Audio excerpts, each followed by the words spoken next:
The escape pod was burning when it entered the station. Smoke poured from its sides. Metal screamed as it scraped against the docking bay floor. When it finally stopped, the alien guards raised their weapons and waited.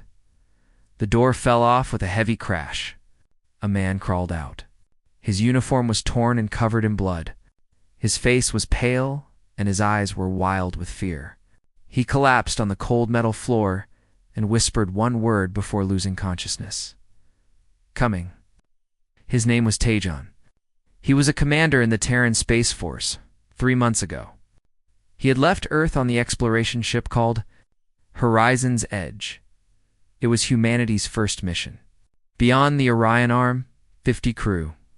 Members, scientists, engineers, soldiers, all of them excited to see what lay beyond the known stars. Now Tajon was the only one left.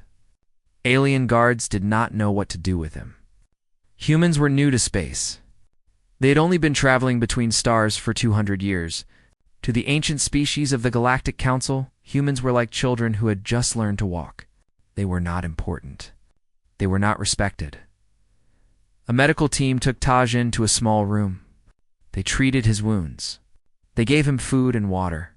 When he woke up, he demanded to speak to the council. The guard laughed. "The council does not meet with humans," he said. "You are too small. Too young. Go back to your little planet." Tajon grabbed the guard's arm. His grip was strong despite his weak body. "You do not understand," he said. "Something is coming. Something that will kill everyone. I need to warn them." The guard pulled away and left. Tajon sat alone in the room, staring at the wall. He could still see it in his mind. The darkness. The swarm. The way his ship had been torn apart like paper. The screams of his crew as they died one by one. He would make them listen. He had to. 3 days passed. Tajon asked again and again to speak to the council. Each time, they refused. They called him a liar. They said he was trying to make Earth seem important. They did not believe that a human could have seen something they had not. But on the 4th day, something changed. A tall creature with 4 arms and large black eyes came to his room. Her name was Valeth. She was a counselor from the Amora species. The Amoray could feel emotions. They could sense what others were feeling without words. Valeth stood in the doorway and looked at Tajon for a long time. Her eyes were soft. Her voice was gentle. "You are not lying," she said. "I can feel your terror. It is real." Tajon stood up quickly. "Then help me. Make them listen." Valeth was quiet for a moment. "The council is proud," she said. "They have ruled this galaxy for millions of years.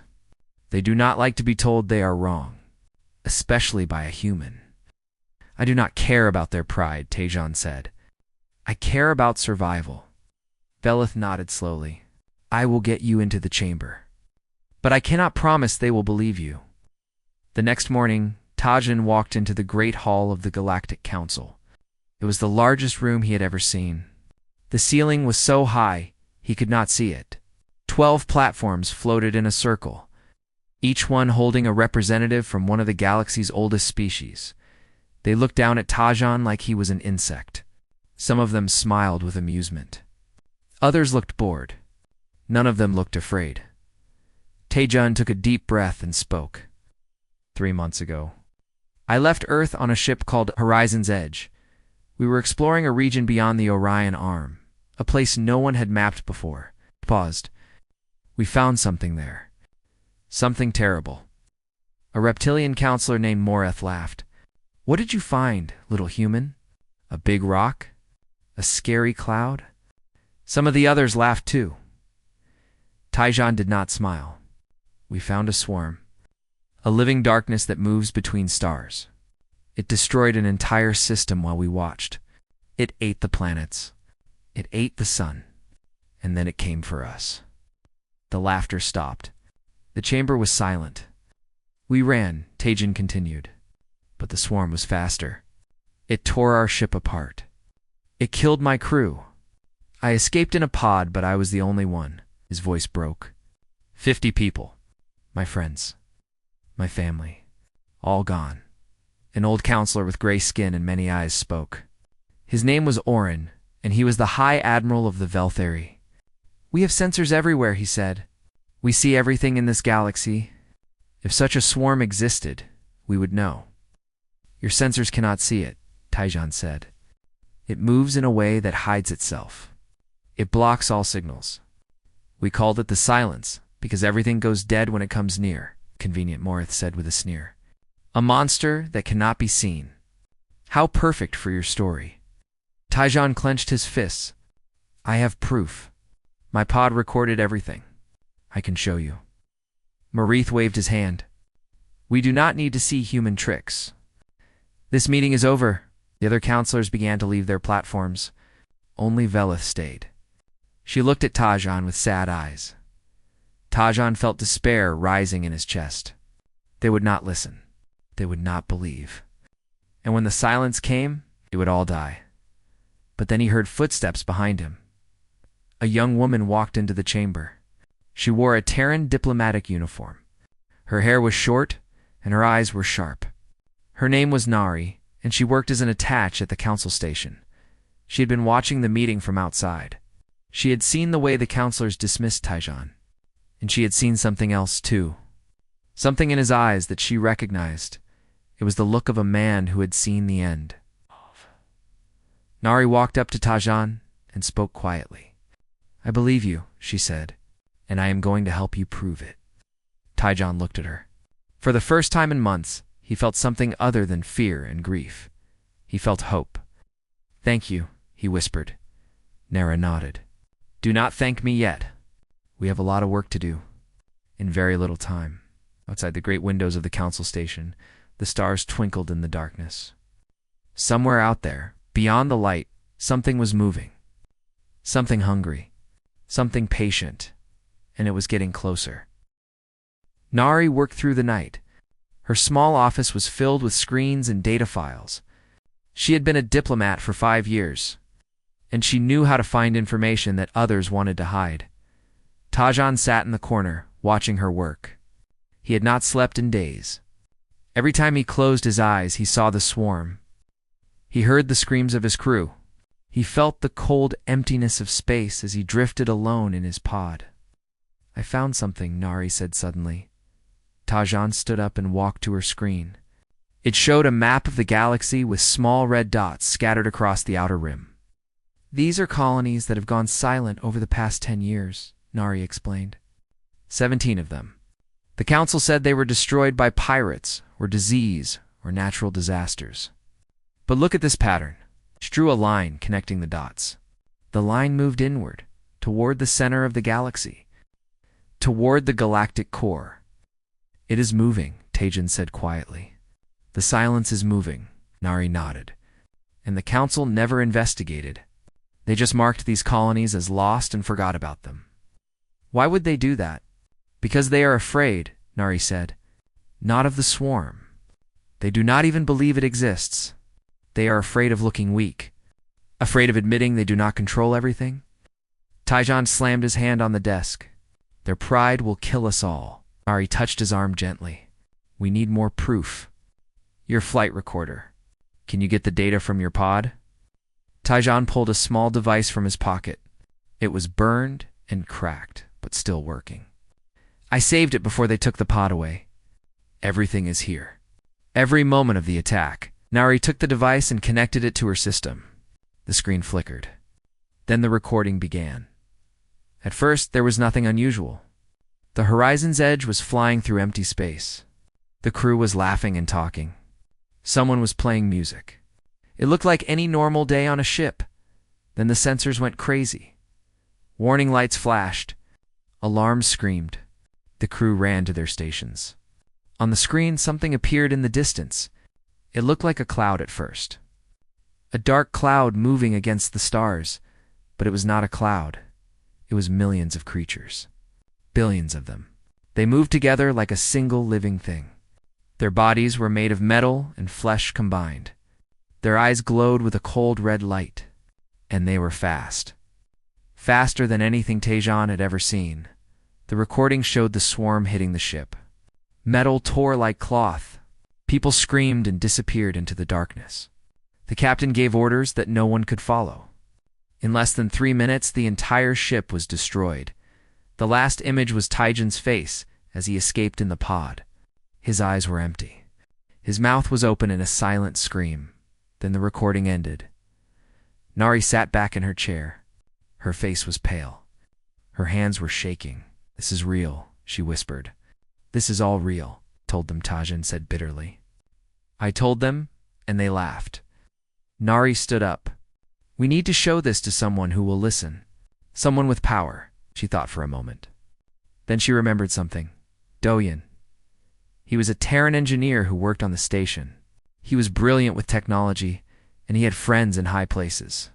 If anyone could verify the recording, it was him. They found Doyen in his workshop, surrounded by broken machines and scattered tools. He was a young man with messy hair and tired eyes. He looked up when they entered. "Nari, what are you doing here so late?" Nari handed him the flight recorder. "I need you to check this. Tell me if it is real or fake."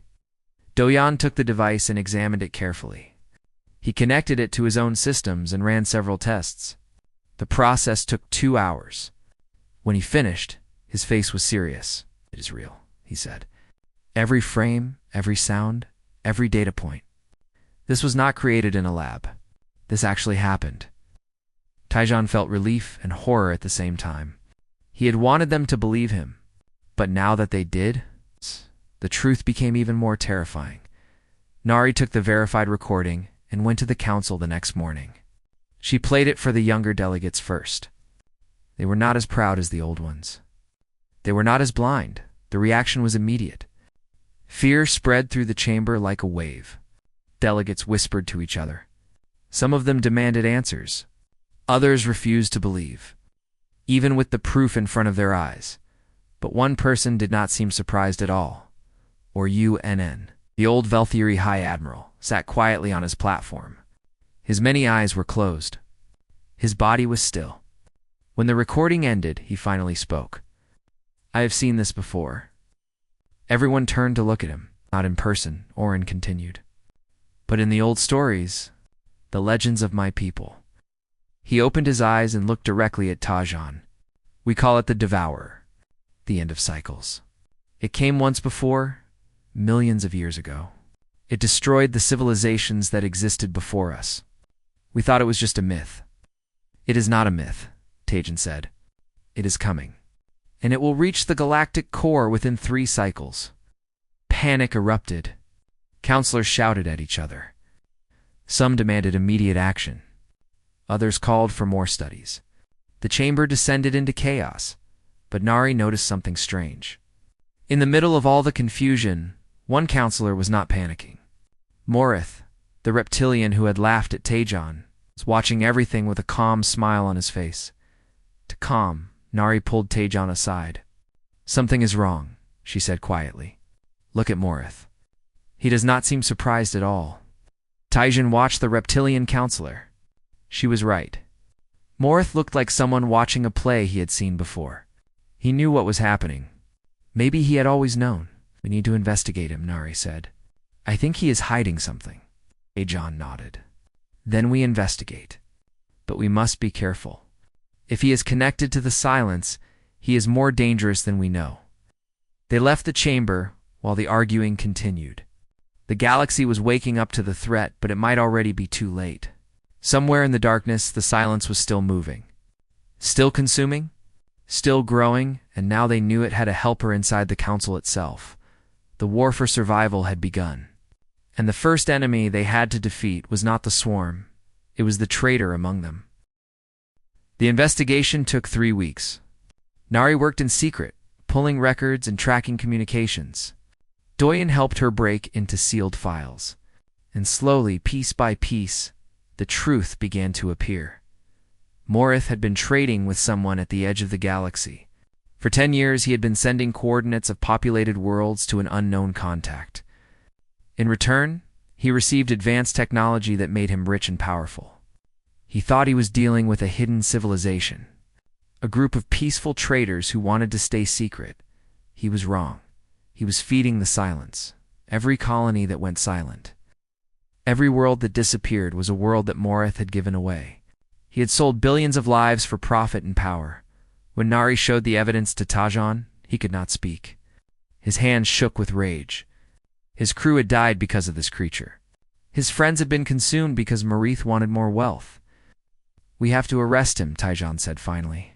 "We have to show the council what he did." Nari shook her head. "It is not that simple. Morith has allies. He has guards. And the council does not trust humans enough to believe our evidence alone. Then what do? We confront him directly. In public, where everyone can see." They made a plan. The next council meeting was in 2 days. Nari would present the evidence in front of everyone. If Morith tried to lie, they would expose him. If he tried to run, they would catch him. But they needed protection. Morith was dangerous, and he might try to silence them before they could speak. That was when Yuna arrived.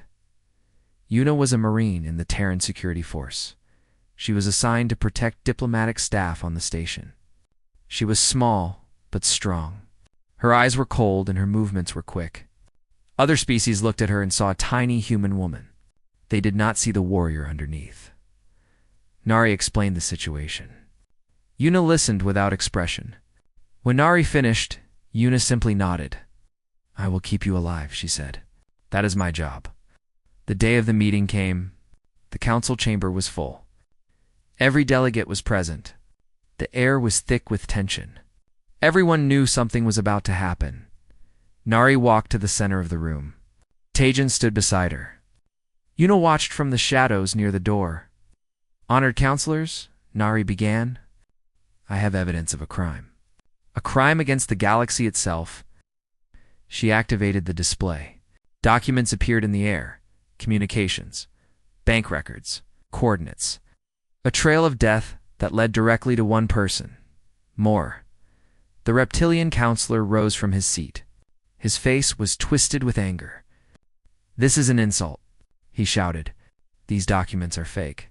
The humans are trying to destroy my reputation." "The documents are real," Doyan said from his position near the controls. "I verified every file. The encryption matches Sindari government systems. These are your communications, counselor." Morith's eyes darted around the room. He was looking for allies. Looking for an escape? But the other counselors were backing away from him. They could see the truth in his panic. "You sold us," Velith said softly. Her empathic senses were burning with the guilt radiating from Morith. "You sold our worlds to the darkness." Morith knew he was caught. His face changed. The mask of the respected politician fell away. Underneath was something cold and desperate. He moved faster than anyone expected. His hand reached into his robe and pulled out a weapon. A small energy pistol, hidden for exactly this moment. He aimed at Tajan. "You should have died with your ship," Morith hissed. "None of this would have happened if you had just died like the others." Time seemed to slow down. Tajan saw the weapon pointing at his chest. He saw Morith's finger tightening on the trigger. He thought about his crew. He thought about his mission. He thought about how close he had come to saving everyone, only to die in this moment. Then Yuna moved. She crossed the distance in less than a second. Her body was a blur of motion. She grabbed Morith's arm and twisted. The weapon fired, but the shot went into the ceiling. Yuna spun and struck Marith in the throat. He gasped and fell backward. Before he could recover, she was on top of him, pinning him to the ground with her knee on his chest. The entire chamber was silent. The aliens stared at the small human woman who had just defeated a counselor in combat. Morith was twice her size. He was a trained diplomat with decades of experience, and she had destroyed him in 3 seconds. Oren stepped down from his platform and walked to where Morith lay. He looked at Yuna with new eyes. "Impressive," he said quietly. Yuna did not respond. She simply kept Morith pinned until the guards arrived. The interrogation lasted for hours. At first, Morith refused to talk. But when they showed him how much evidence they had, he broke. He told them everything. The silence was not random. It was intelligent. It had been watching the galaxy for thousands of years, waiting and planning. It sent agents to find civilizations and map their locations. Then it came to consume them. Morith had been contacted 15 years ago. He thought he was making a simple trade agreement. By the time he understood what he was really doing, it was too late to stop. The silence had too much power over him. Too much control. It knows everything about you, Morith said, his voice shaking. It knows your weaknesses, your fears, your defenses. And it is coming for the core. For all of you. Tajan leaned forward. How long do we have? Morith laughed bitterly. Months? Maybe a year? It moves slowly, but it never stops. It will reach the core, and when it does, nothing will survive. The council finally understood the danger. The ancient species, the proud rulers of the galaxy, realized that they faced extinction. They had not fought a real war in millions of years. They had forgotten how, but humans had not forgotten. Tajan stood before the assembled counselors. His voice was strong and clear. My people know war, he said. We have fought each other for thousands of years. We have survived plagues and disasters and our own mistakes. We are not the strongest species. We are not the oldest. But we never give up. We never stop fighting. He looked at each counselor in turn. Let us help you. Let us show you how to survive. Velith spoke first. What do you need? Tajan smiled grimly. Ships, weapons, soldiers, and most importantly, the will to fight. Because this war will cost everything. But the alternative is death. The vote was unanimous. For the first time in galactic history, humans would lead the defense of the core. The message went out to Earth that night, and humanity answered. The war had begun. Earth received the emergency message at midnight. Within hours, the entire planet knew. The news spread across every screen, every radio, every communication device. Humanity was going to war against something that had destroyed civilizations for millions of years, and humanity was ready. The Terran fleet was not the largest in the galaxy.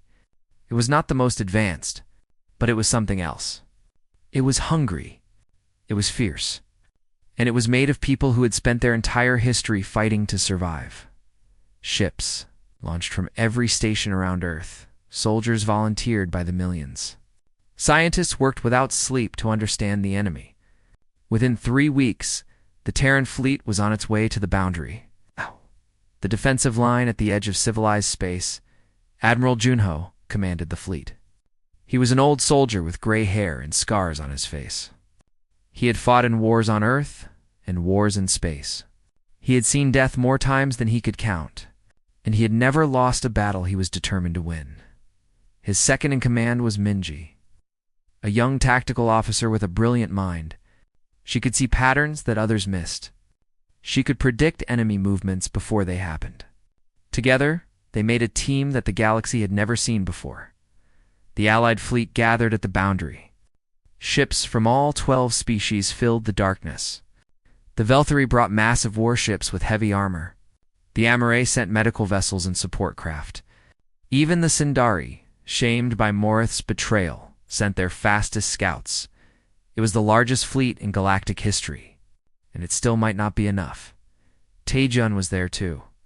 He had been promoted to fleet commander and given his own ship, a small cruiser called the Iron Promise. Yuna was his security chief.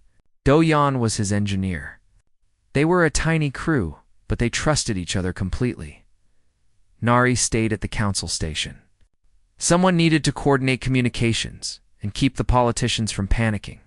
She watched the fleet from afar and prayed they would survive. The silence arrived on a cold morning at first. The sensors showed nothing. Then, slowly, the stars began to disappear.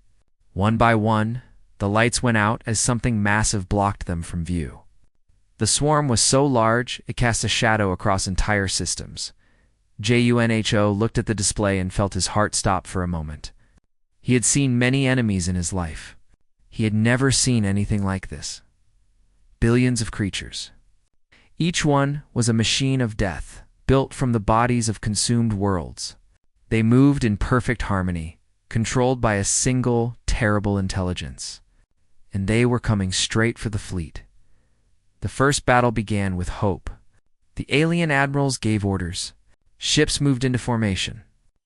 Weapons charged. Everyone believed that with enough firepower they could stop the swarm. They were wrong. The silence adapted to every attack. When the fleet used energy weapons, the swarm dispersed and reformed. When they used missiles, the creatures caught them and threw them back. When they tried to retreat, the swarm surrounded them and cut off escape. In the first hour, 10,000 ships were destroyed. In the second hour, 20,000 more. The alien commanders screamed orders that no one could follow. Their perfect formations broke apart. Their careful strategies failed. The silence was winning. Junho watched the disaster unfold. He saw the alien admirals making the same mistakes again and again. They fought with precision and order. They expected the enemy to behave logically. They did not understand that the silence was not logical. It was hungry. "This is not working," Minji said quietly. "They are too slow. Too predictable." Junho nodded. "Then we do something unpredictable." He opened a channel to the entire fleet. "All Terran ships. This is Admiral Junho. Break formation. Attack freely. Trust your instincts." The alien commanders were horrified. "You cannot break formation." One of them shouted, "That is chaos. That is suicide." "Watch us," Junho replied. The Terran ships scattered. They flew in patterns that made no sense. They attacked from random directions. They retreated without warning and struck again from nowhere. To the aliens, it looked like madness, but to the silence, it was something new. Something confusing. For the first time, the swarm hesitated. It could not predict where the humans would strike next. Junho pressed the advantage. He ordered every mining ship and cargo vessel to be loaded with unstable reactor cores, weapons made from trash and desperation. The alien engineers said it would never work. Junho did not care. "Fire them at the center of the swarm," he commanded. The makeshift weapons launched. Dozens of civilian ships, piloted by volunteers who knew they would not survive, flew straight into the heart of the enemy.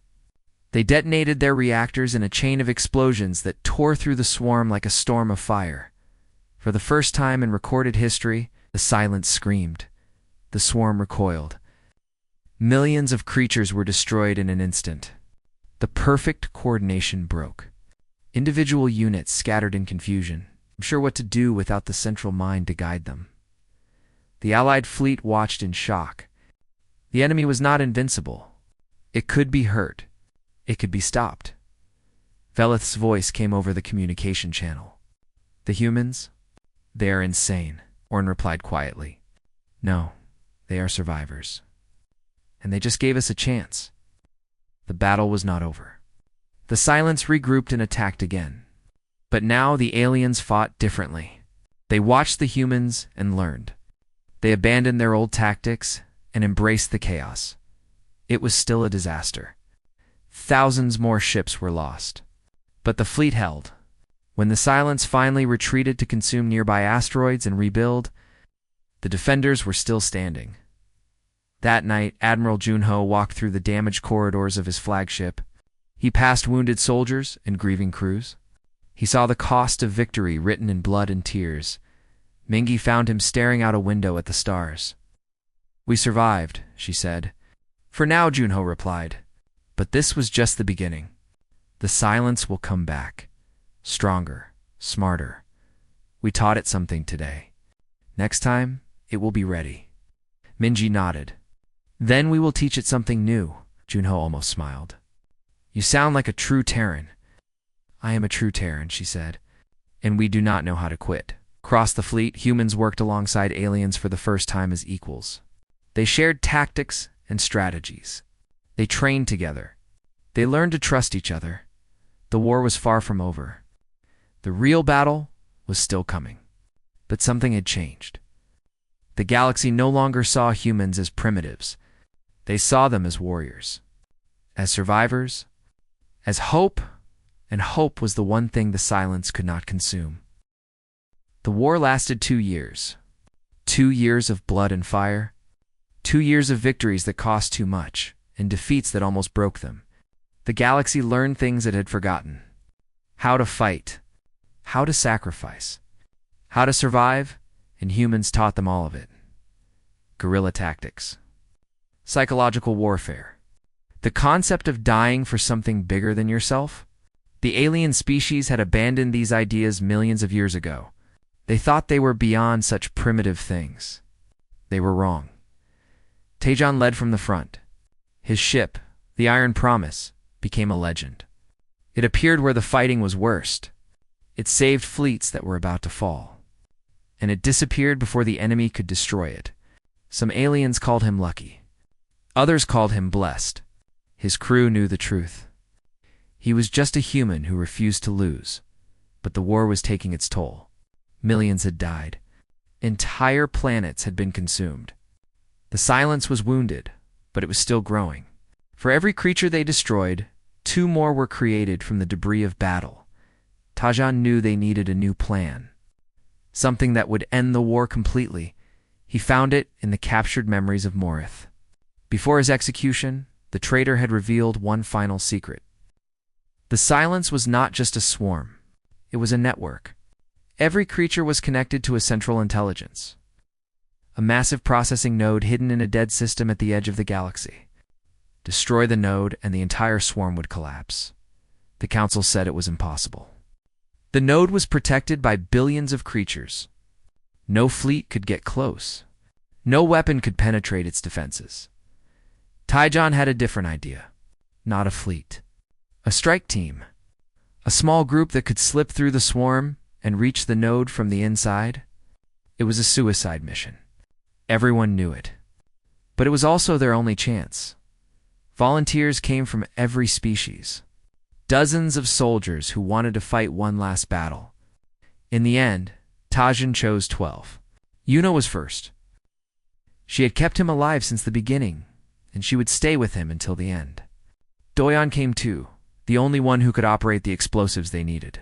And Aleth, a young Velthri soldier who had learned to fight like a human, completed the team. The night before the mission, Nari came to see Tajon. She had aged during the war. Her eyes were tired. Her voice was soft. "You do not have to do this," she said. "Someone else can lead the team." Tajon shook his head. "It has to be me. I started this. I have to finish it." "You started nothing. The silence started this 1,000,000 years ago. But I am the one who warned them. I am the one who survived the horizon's edge. If I die stopping this thing, then my crew did not die for nothing." Nari touched his face gently. "The galaxy will remember you." "I do not care about the galaxy," Tajon said. "I care about the people I love. And this is how I protect them." They held each other for a long time. Neither of them spoke. Some things did not need words. The strike team launched at dawn. A small, fast ship, designed to look like debris. The silence ignored it, just as Tajon had hoped. They drifted through the swarm for 3 days, surrounded by creatures that could kill them in an instant. On the 4th day, they reached the node. It was massive, larger than a moon. Its surface was covered with machines and organic growths that pulsed with a terrible red light. This was the brain of the silence.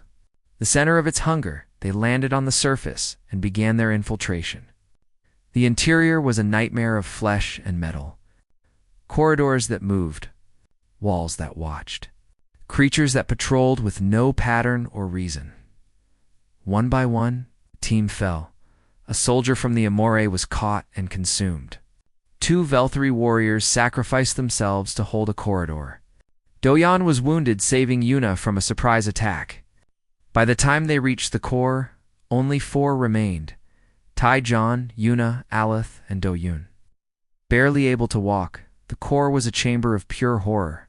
A massive brain-like structure filled the space, connected to millions of cables that stretched across the galaxy. This was the intelligence that had destroyed civilizations. This was the mind that had eaten stars. Doyon set the charges with shaking hands. 20 explosive devices, each one powerful enough to destroy a city. Together, they would burn the node from existence. "The timer is set," Doyon whispered. 10 minutes. Tajon looked at his team. They all knew the truth. There was no way out. The corridors behind them were sealed. The swarm was closing in. They had 10 minutes to live. Una drew her weapons. Then we make 10 minutes count. Alith stood beside her. The young Velthry had learned to smile like a human. She was smiling now. It has been an honor, she said. The creatures came. Hundreds of them. Thousands. They poured into the chamber from every direction. And the 4 defenders stood against them.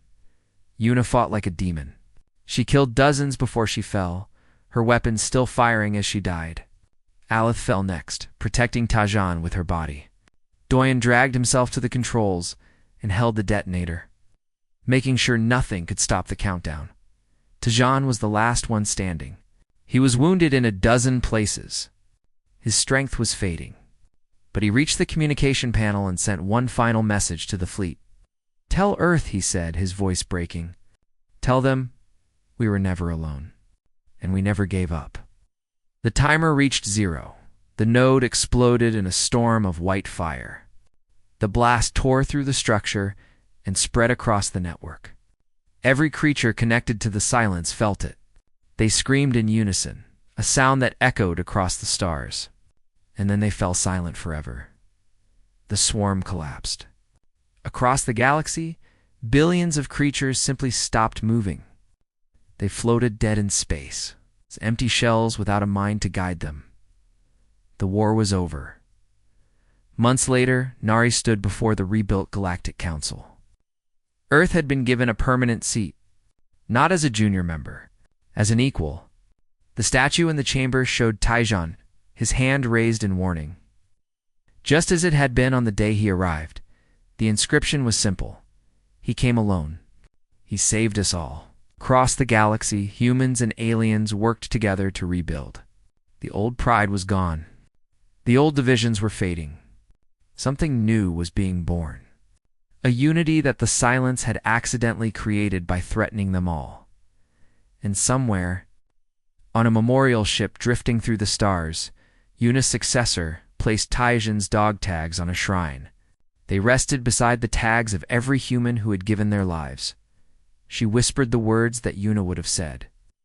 "Humanity, Commander. This is what we do." Outside the ship, the stars burned bright and endless.